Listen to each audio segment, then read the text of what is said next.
ہندوستان میں مغلیہ سلطنت پر اورنگزیب کی موت پر جب 25 سال گزر گئے، 1110 ہجری میں اورنگزیب مرا ہے، 25 سال جب گزر گئے تو رنجیت سنگھ آیا، اور وہ بڑا ظالم اور ناکارہ انسان تھا، متعصب بدترین کائنات سکھ تھا۔ اور پھر رنجیت سنگھ کے دور میں جو افراتفری ہوئی، انگریزوں کو اپنے باغ دوڑ مضبوط کرنے پڑے، لیکن انگریزوں کو ایک مشکل پیش آ رہی تھی، انہوں نے تمام ایجنسیاں ہندوستان میں چھوڑی، انٹیلیجنس اور سی آئی اے، سی آئی ڈی سب، کہ ہندوستان میں انگریز حکومت کے مضبوط کرنے کا کیا طریقہ ہے۔ تو انہوں نے کہا ان کے ہاں جہاد کا بڑا جذبہ ہے، اور جہاد قرآن کریم میں ببانگ دہل ہے، اور ان کے پیغمبر نے چھوٹے بڑے 75 مار کے کیے، یہ تصور کسی طرح کم کیا جائے۔ یا ایھا الذین آمنوا لا تتخذوا اليہود والنصارى اولیاء، اے ایمان والو یہود و نصارہ کو کبھی اپنے نہ سمجھو، تمہارے ازلی ابدی دشمن ہیں۔ انگریز نے اس کے لیے ایک پلاننگ بنایا اور اپنا ایک آدمی تیار کیا، اس کا نام تھا فاؤنڈر، اور اس کو زبردست علوم پڑھوائے۔ اس ناکارہ انسان نے سورہ فاتحہ پر سینکڑوں اعتراضات کیے کہ اس کی عربیت صحیح نہیں، پیغمبر اسلام کے ازدواجی حیات پر اعتراضات، آپ کے جہاد اور مارکوں پر اعتراضات، آپ کے مالی تقسیم، بکواس جیسے وہ کر سکتا تھا، اور عربیت میں انتہا کو پہنچ چکا تھا۔ جب یہ کام ہونے لگا تو دارالعلوم دیوبند کے بزرگوں کا شیخ ہے حاجی امداد اللہ مہاجر مکی، وہ بھی پیر تھے، دیکھو ذرا، اس کی نظر بڑی بالغ تھی، فراست مکمل تھی، اور ان جیسے بزرگوں نے، ان کے شیخ مولانا نور محمد صاحب جنجانوی، ان اکابر نے کہا کہ یہ جو گانی بن رہی ہے نا، یہ ہمارے لیے بن رہی ہے۔ اپنے ایک آدمی کو تیار کیا کہ تم اناجیل کو ضبط کرو اور عیسائی مذہب پر دسترس حاصل کرو۔ 1860 میں اور 61 میں آل آباد میں میلہ خدا شناسائی شروع ہوا۔ ہر عالم کو کہا کہ آؤ اپنے مذہب کی حقیقت ثابت کرو، اور پھر فاؤنڈر کھڑا ہوتا تھا اور تمام مذہبوں کا رد کرتا تھا۔ جب وہ مذہب کا رد کرتا تو کہتا کوئی ہے مجھے جواب دینے والا،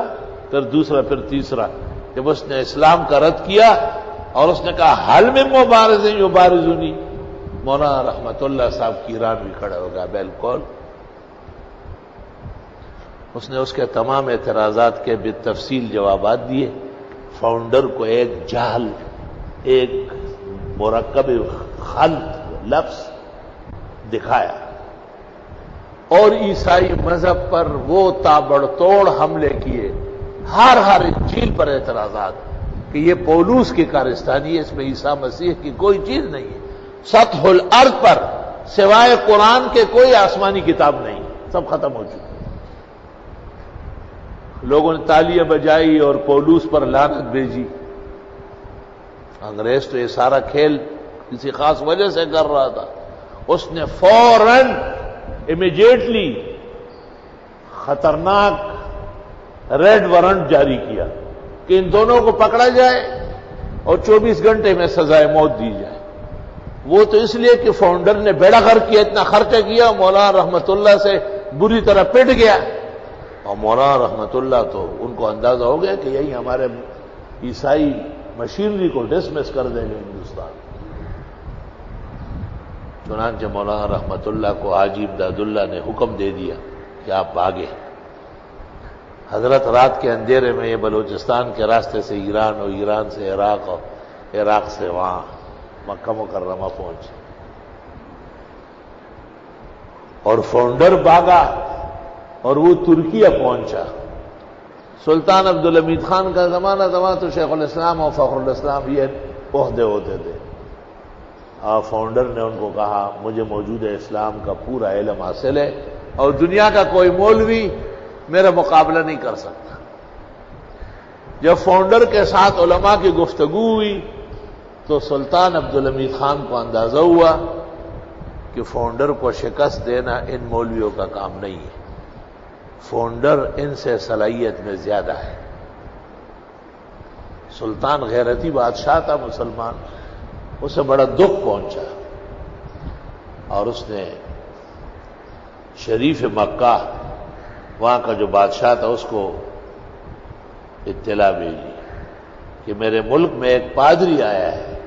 اور وہ اسلام کو علماء سے زیادہ جانتا ہے اور میرے ملک کے علماء شکست کھا گئے، اگر آپ میری مدد کر سکتے ہیں تو کر لیں۔ شریف مکہ نے مولانا حاجی امداد اللہ مہاجر مکی سے رجوع کیا، انہوں نے کہا آدمی تیار ہے اور فاؤنڈر کو چاروں شانے چت لٹانے والا۔ مولانا کو برید خاص پر استنبول پہنچایا، وہاں شاہی ہاؤس جو تھا جس میں بڑے بڑے مجالس ہوتے تھے وہ ایک ہوادار جگہ میں تھی، اور طہارت خانے پانی کے اوپر دریا کے اوپر بنے تھے۔ حضرت مولانا رحمت اللہ نے وہاں پہنچ کے ان کو کہا کہ میرا نام پہلے سے نہ لینا اور مجھے اندر ایک طرف بٹھائے، اور فاؤنڈر کو بلایا اور فاؤنڈر نے تقریر کی اور بڑی مستی ہو، بڑے نعرے لگے، ہو جب وہ جوش میں آیا اس نے کہا موجودہ اسلام میں جانتا ہوں اس کو ختم کرنا ضروری ہے، یہ وہ حل من مبارز یبارزنی، مولانا اندر سے آیا کہا نہ ابارزو کا الان، ایسا دیکھا کہ دادا میں پلار کو مہارا ڈالا ہوا دفعہ ہندوستان کے غرزول ہے۔ تو فاؤنڈر نے کہا کہ چونکہ طویل بحث ہوگی میں ذرا وضو غسل کر کے آؤں۔ وہ جو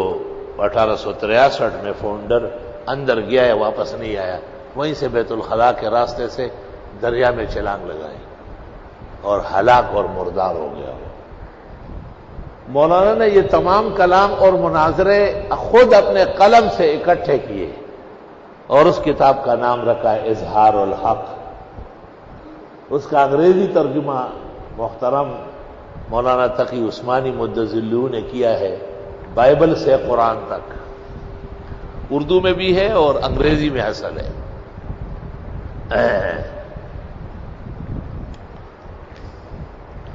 تو ہندوستان کے سرزمین پر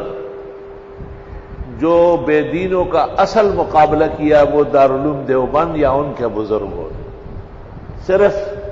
انگریز کو نکالا نہیں، مذہب اور دین کا تحفظ فرمایا۔ وجزاهم اللہ عنا وعن هذا الدین احسن الجزاء۔